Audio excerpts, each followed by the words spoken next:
60 లక్షల సభ్యత్వంతో తయారైన గద్దెలవి.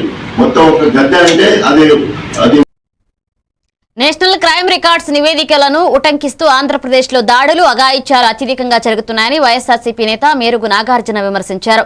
ఇలాంటి నివేదికలు వస్తున్నా ప్రభుత్వానికి కనీసం సిగ్గు కూడా రావడం లేదని ఆగ్రహాన్ని వ్యక్తం చేశారు. శాంతి భద్రతలు పూర్తిగా క్షీణించాయని, ప్రజలు భయంతో జీవించాల్సిన పరిస్థితి ఏర్పడిందన్నారు. నేరాలను అరికట్టడంలో ప్రభుత్వం విఫలమైందని, అధికార పార్టీ నాయకులే రక్షణ పొందుతున్నారని ఆరోపించారు. పోలీసు వ్యవస్థను రాజకీయ ప్రయోజనాల కోసం వాడుతున్నారని విమర్శించారు. ప్రజల భద్రతే ప్రభుత్వ ప్రధాన బాధ్యత అని గుర్తు చేస్తూ తక్షణమే కఠిన చర్యలు తీసుకోవాలని డిమాండ్ చేశారు.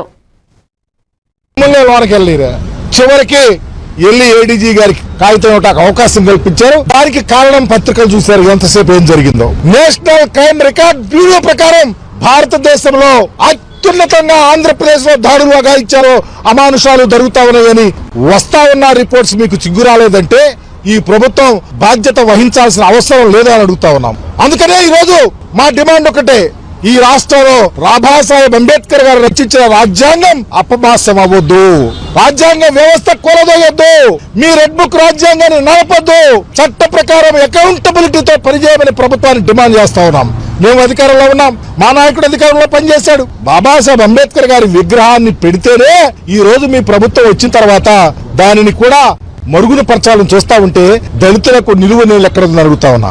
అందుకనే ఈ రోజు బందా సాల్మన్ హత్య ప్రభుత్వ హత్యే.